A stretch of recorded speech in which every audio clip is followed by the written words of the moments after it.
Hola a todos, de nuevo con nosotros para otro Deep Dive. Esta vez nos vamos a sumergir en la situación en Gaza, después del alto al fuego que, entró en vigor el 19 de enero. Ustedes saben que este conflicto ha sido devastador, miles de vidas perdidas en ambos lados. Y una crisis humanitaria que ha dejado a la gran mayoría de la población de Gaza desplazada. Así es. Y aunque el respiro que brinda el alto el fuego es fundamental, la realidad es que apenas estamos en el inicio de un camino muy complejo hacia la reconstrucción y la búsqueda de una paz duradera. Exactamente.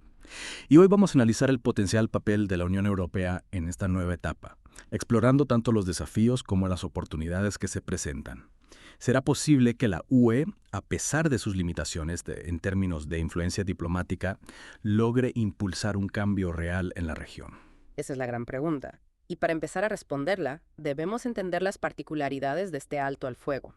No olvidemos que el primer ministro israelí Netanyahu dudó hasta el último momento antes de aprobarlo, lo que generó una gran incertidumbre a nivel internacional. Imagínese, el mundo entero conteniendo la respiración, esperando a que se confirmara si el acuerdo se mantenía o se desmoronaba. Y mientras tanto, en Gaza, la situación humanitaria seguía siendo crítica, con más del 90% de sus 2.3 millones de habitantes desplazados, muchos de ellos viviendo en condiciones precarias en campamentos improvisados. Es una situación desgarradora. A finales del año pasado, la ONU estimaba que más de 1.8 millones de personas en Gaza sufrían de hambre extrema. Ante esta crisis humanitaria, la UE ha anunciado un paquete de ayuda de 120 millones de euros para este año, enfocado en atender necesidades básicas como alimento, agua, refugio y atención médica. Sin duda, una respuesta necesaria inmediata. Pero, como bien ha señalado Hugh Lovat, del Consejo Europeo de Relaciones Exteriores, la ayuda humanitaria por sí sola no es suficiente. Claro que no.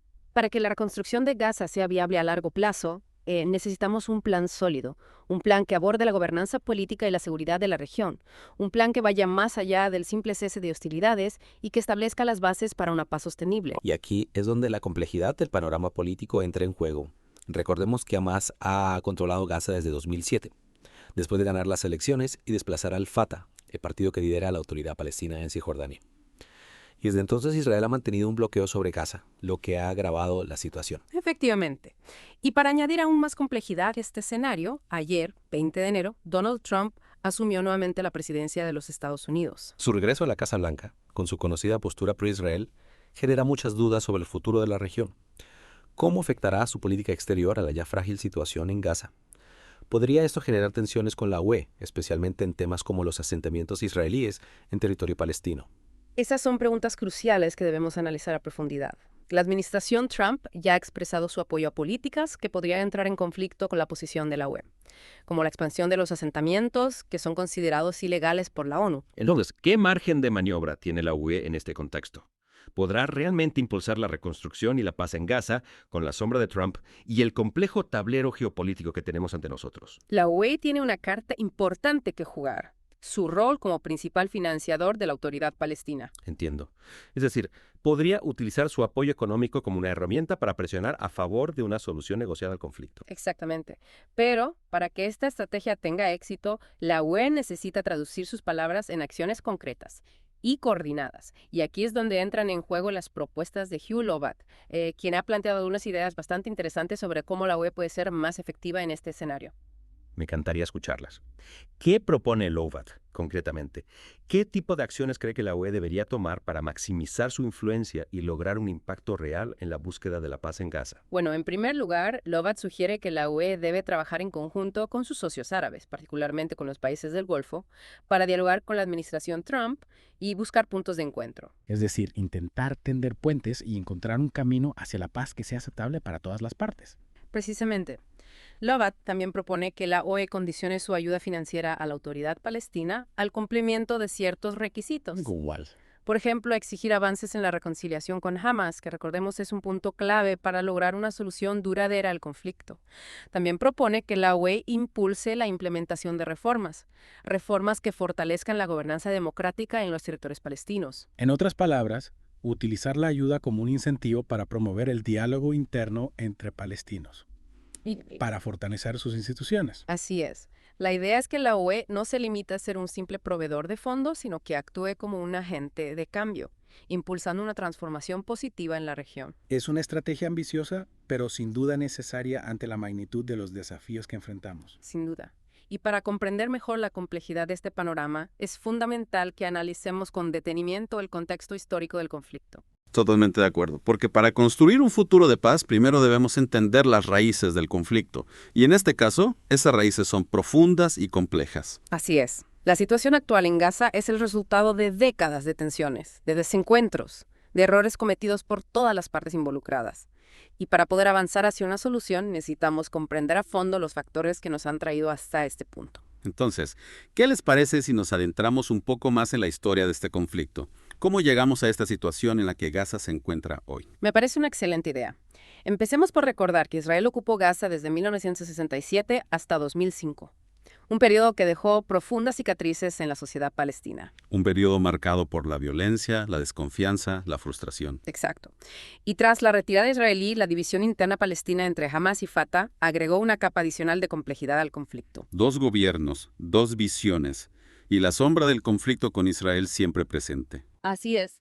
Y no podemos olvidar que Israel considera a Hamas como una organización terrorista, lo que dificulta aún más cualquier tipo de negociación directa. Entonces, estamos hablando de un callejón sin salida. ¿Es realmente posible una solución pacífica y duradera en Gaza? No podemos perder la esperanza, pero hay que ser realistas. La paz en Gaza requiere un cambio profundo en la dinámica del conflicto. Un cambio que involucre no solo a israelíes y palestinos, sino también a la comunidad internacional. Y la UE, con su experiencia en diplomacia y cooperación, tiene un papel fundamental que jugar en este proceso. De acuerdo. Pero como ya hemos visto, mediar en este conflicto no es tarea fácil. ¿Qué puede hacer la UE, por ejemplo, para ser más efectiva en su rol de mediadora? ¿Cómo puede superar sus propias limitaciones y divisiones internas para actuar con la determinación y la unidad que exige esta situación? Esa es la pregunta clave. Y creo que la respuesta se encuentra en la combinación de diferentes estrategias.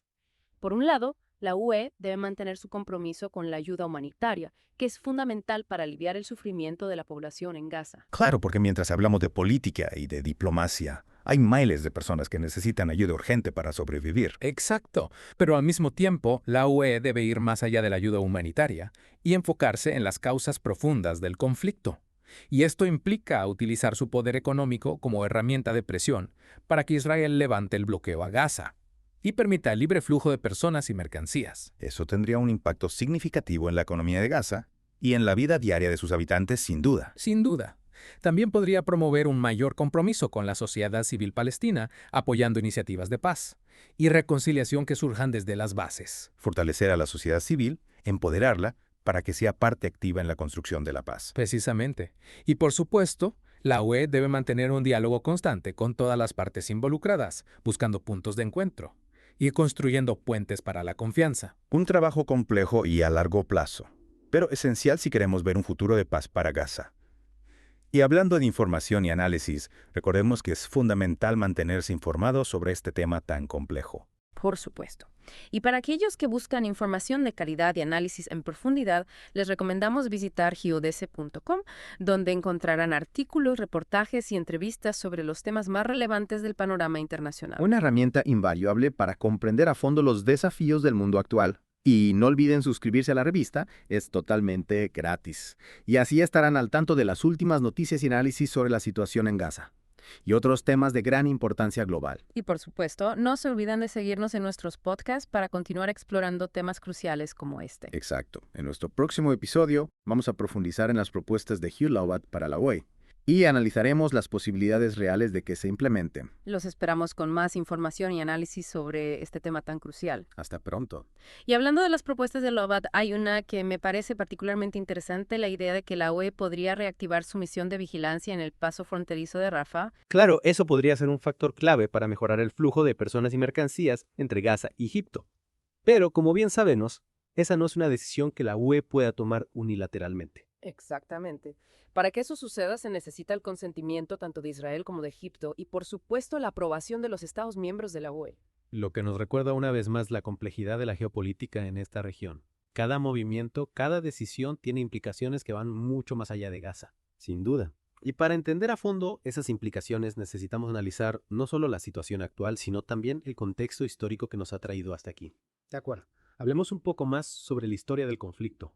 Mencionábamos antes la ocupación israelí de Gaza, que duró casi 40 años. ¿Qué impacto tuvo ese periodo en la sociedad palestina? Bueno, como te puedes imaginar, la ocupación generó un profundo resentimiento y desconfianza entre la población palestina. Muchos vivieron bajo un régimen militar con restricciones a su libertad de movimiento, a sus derechos políticos, a su desarrollo económico. Es decir, que las cicatrices de la ocupación siguen muy presentes en la sociedad palestina, incluso después de tantos años. Así es. Y a eso hay que sumarle la división interna entre Hamas y Fatah, que ha debilitado aún más la sociedad palestina y ha complicado la búsqueda de una solución al conflicto.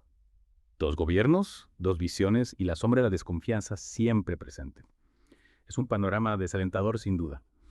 Pero a pesar de todas las dificultades, ¿crees que hay espacio para el optimismo? ¿Es realmente posible una paz duradera en Gaza? Yo creo que la paz es siempre posible, pero requiere un compromiso real de todas las partes involucradas. Y no me refiero solo a los líderes políticos, sino también a la sociedad civil, a los ciudadanos de a pie. Entiendo. Es decir, que la paz no se construye solo en las mesas de negociación, sino también en las calles, en las escuelas, en los hogares. Exactamente. Necesitamos un cambio de mentalidad, un cambio de narrativa. Debemos pasar de la lógica del conflicto a la lógica de la cooperación, del miedo a la confianza, del odio, al respeto. Suena utópico, pero al mismo tiempo es la única salida real a este conflicto que se ha prolongado por décadas. Hablando de salidas, ¿qué papel puede jugar la comunidad internacional en ese proceso? ¿Puede realmente la UE, por ejemplo, ser un agente de cambio en la región? La UE tiene un potencial enorme, pero necesita actuar con mayor determinación y unidad.